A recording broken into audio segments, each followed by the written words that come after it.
बेटे, टेबल पर मेरे कुछ डॉक्यूमेंट्स रखे होंगे, ज़रा देना। ठीक है पापा, ये लो आपकी फाइनेंशियल स्टेटमेंट्स। अच्छा बेटे, तुमने देख लिए? हाँ पापा, मैंने इनके बारे में पढ़ा है, लेकिन मुझे ये नहीं पता कि इनके यूजर्स कौन कौन होते हैं। ये लो बेटे, अभी बताता हूँ।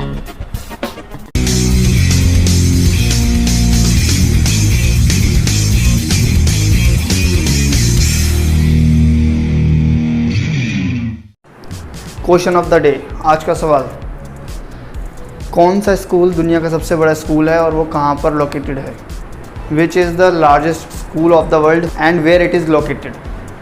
अगर आपको इसका आंसर पता है तो मेरे को कमेंट में करके ज़रूर बताइएगा, और नहीं पता तो इसका आंसर जानने के लिए इस वीडियो को पूरा अंत तक ज़रूर देखिएगा। तो दोस्तों, users of accounting information start करने से पहले मैं आपको बताना चाहूँगा कि अगर आपको अकाउंटिंग इन्फॉर्मेशन नहीं पता कि क्या होती है तो आप हमारी अकाउंटिंग इन्फॉर्मेशन वाली वीडियो चेक कर सकते हैं, जिसका लिंक मैंने डिस्क्रिप्शन में भी दिया है, और आप यहाँ पर आई बटन में भी इसको चेक कर सकते हैं। तो चलिए शुरू करते हैं यूज़र्स ऑफ अकाउंटिंग। तो अकाउंटिंग इन्फॉर्मेशन के यूज़र्स कौन होते हैं?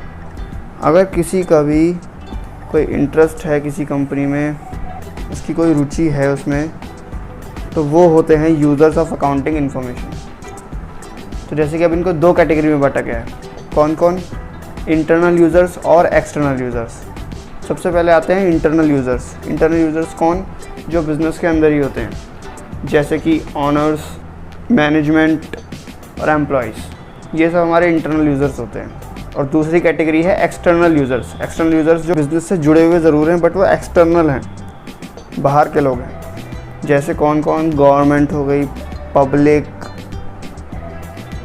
इन्वेस्टर्स, बैंक्स, ये सब हमारे एक्सटर्नल यूज़र्स होते हैं। तो चलिए अब इन सबको डिटेल में जानते हैं। सबसे पहले बात करते हैं इंटरनल यूज़र्स की। इंटरनल यूज़र्स में सबसे पहला पर्सन जो आता है वो होता है ऑनर। ऑनर कौन होता है? किसी भी कंपनी का मालिक। मालिक को ऑनर कहते हैं, जो कि अपने कैपिटल, जो कि अपने पैसे किसी बिज़नेस में लगाता है, उसे ऑनर कहा जाता है। तो ऑनर यूज़र कैसे होता है? क्योंकि ऑनर अपने पैसे एक बिज़नेस में लगा रहा है, अपनी पूंजी एक बिज़नेस में लगा रहा है, वो सबसे ज़्यादा रिस्क ले रहा है। तो इस वजह से उसे अकाउंटिंग इन्फॉर्मेशन की सबसे ज़्यादा ज़रूरत है कि जो भी वो पैसा लगा रहा है उस पर कुछ कमा रहा है या नहीं कमा रहा है। कमा रहा है तो कितना कमा रहा है। अगर कोई बंदा अपने पैसे किसी बिज़नेस में लगा रहा है तो जाहिर सी बात है वो उसको प्रॉफिट कमाने के लिए लगा रहा है। तो इसलिए फाइनेंशियल स्टेटमेंट्स को चेक करके ही वो देख सकता है कि उसे प्रॉफिट हो रहा है या फिर लॉस। तो हमारे दूसरे इंटरनल यूज़र हैं हमारी मैनेजमेंट। किसी भी कंपनी की मैनेजमेंट को बहुत से इंपॉर्टेंट डिसीजंस लेने होते हैं, जैसे कि हमारे प्रोडक्ट का सेलिंग प्राइस क्या होना चाहिए, उसकी कॉस्ट क्या होनी चाहिए, कॉस्ट को कंट्रोल कैसे करना है, उसे रिड्यूस कैसे करना है, हमें दूसरे प्रोजेक्ट्स में इन्वेस्ट करना है या नहीं। ऐसे बड़े डिसीजंस के लिए मैनेजमेंट को अकाउंटिंग इन्फॉर्मेशन की ज़रूरत होती है। तो इसलिए मैनेजमेंट भी हमारी फाइनेंशियल स्टेटमेंट्स की एक इंटरनल यूज़र है। हमारे तीसरे इंटरनल यूज़र हैं हमारे एम्प्लॉयज़ और वर्कर्स। एम्प्लॉयज़ और वर्कर्स को फाइनेंशियल स्टेटमेंट्स की क्या नीड होती है? एम्प्लॉयज़ और वर्कर्स जो हैं उनको साल के अंत में जो है बोनस दिया जाता है, और बोनस डायरेक्टली जो है लिंक्ड होता है प्रॉफिट से। अगर कंपनी प्रॉफिट करती है तो एम्प्लॉयज़ को बोनस देती है, अगर कंपनी में प्रॉफिट ही नहीं होगा तो कोई बोनस नहीं होगा। और प्रॉफिट का पता कहाँ से लगता है? हमारी फाइनेंशियल स्टेटमेंट से। तो इस वजह से एम्प्लॉयज़ और वर्कर्स भी फाइनेंशियल स्टेटमेंट्स चेक करने में इंटरेस्टेड होते हैं। चलिए बात कर लेते हैं अपने एक्सटर्नल यूज़र्स की। हमारे एक्सटर्नल यूज़र में सबसे पहला आता है बैंक और फाइनेंशियल इंस्टीट्यूशंस। तो बैंक्स को हमारी फाइनेंशियल स्टेटमेंट्स चेक करने में क्या इंटरेस्ट हो सकता है? बैंक्स जो हैं किसी भी फर्म को, कंपनी को लोन देने के लिए उसकी परफॉर्मेंस चेक करती है।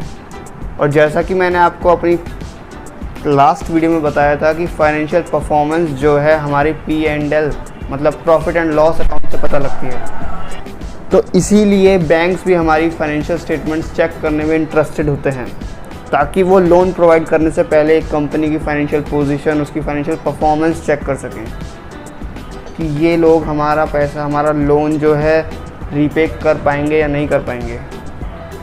हमारे नेक्स्ट एक्सटर्नल यूज़र हैं investors and potential investors. Investors मतलब कि जिसने हमारी कंपनी में इन्वेस्ट कर रखा है, और पोटेंशियल इन्वेस्टर्स मतलब जो हमारी कंपनी में इन्वेस्ट करने वाले हैं या करना चाहते हैं। तो इन्वेस्टर्स के लिए फाइनेंशियल स्टेटमेंट्स क्यों ज़रूरी है? जब ऑनर को अपना बिजनेस बढ़ाने के लिए और फंड्स की नीड होती है तो वो अपने बिज़नेस के लिए इन्वेस्टर्स को सर्च करता है।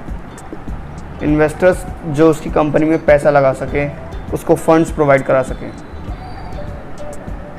तो इन्वेस्टर्स किसी भी कंपनी को फंड प्रोवाइड कराने से पहले उसकी फाइनेंशियल स्टेटमेंट्स को चेक करते हैं, उसकी अकाउंटिंग इन्फॉर्मेशन चेक करते हैं कि अगर हम इस कंपनी में पैसा लगाने वाले हैं तो हमें क्या रिटर्न मिलेगी, हम कितना प्रॉफिट कमा सकते हैं।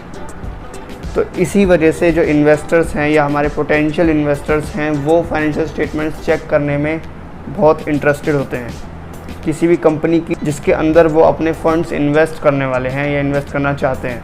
तो हमारे नेक्स्ट एक्सटर्नल यूज़र्स में आते हैं, वो हैं क्रेडिटर्स। अब क्रेडिटर्स कौन होते हैं? तो क्रेडिटर्स किसी भी कंपनी या फर्म के लिए वो पर्सन होते हैं जो उस कंपनी को मटेरियल्स प्रोवाइड कराते हैं, वो भी बिना किसी पैसे के, मतलब कि उधार पे। तो उधार पे मटेरियल प्रोवाइड कराने से पहले क्रेडिटर्स उस कंपनी या उस फर्म की क्रेडिट वॉर्थीनेस चेक करते हैं। क्रेडिट वॉर्थीनेस मतलब कि वो बंदा कितना लोन लेके उसे रीपे कर सकता है, ताकि उसे ये भरोसा हो जाए कि हम इस कंपनी को, इस बिज़नेस को क्रेडिट पे मटेरियल प्रोवाइड कर सकते हैं या नहीं। तो ये इन्फॉर्मेशन भी उन क्रेडिटर्स को फाइनेंशियल स्टेटमेंट से मिल जाती है। इसलिए क्रेडिट वॉर्थीनेस चेक करने में फाइनेंशियल स्टेटमेंट्स क्रेडिटर्स की बहुत हेल्प करती है। तो हमारे नेक्स्ट एक्सटर्नल यूज़र्स हैं, वो है गवर्नमेंट और उसके अथॉरिटीज़। गवर्नमेंट जो है फाइनेंशियल स्टेटमेंट्स का यूज़ नेशनल इनकम कैलकुलेट करने में करती है। गवर्नमेंट किसी भी बिज़नेस के ऊपर बहुत से टैक्स लेवी करती है, मतलब कि टैक्स लगाती है, जैसे कि जीएसटी हो गया, इनकम टैक्स हो गया, एक्साइज ड्यूटी हो गई, एक्सेट्रा एक्सेट्रा। उन टैक्सेस की करेक्ट अमाउंट निकालने के लिए गवर्नमेंट जो है फाइनेंशियल इंफॉर्मेशन का यूज़ करती है। उस फाइनेंशियल इंफॉर्मेशन को यूज़ करके गवर्नमेंट अपने सही अमाउंट निकाल सकती है अपने टैक्सेस की। तो इसलिए गवर्नमेंट भी हमारे फाइनेंशियल इंफॉर्मेशन की एक एक्सटर्नल यूज़र है। अब नेक्स्ट एक्सटर्नल यूज़र है हमारे कंज्यूमर्स। कंज्यूमर्स को जो है अकाउंटिंग इन्फॉर्मेशन की ज़रूरत अकाउंटिंग कंट्रोल एस्टेब्लिश करने के लिए होती है। मान लीजिए अगर किसी कंपनी की कॉस्ट रिड्यूस होती है तो उसका सेलिंग प्राइस भी रिड्यूस होगा।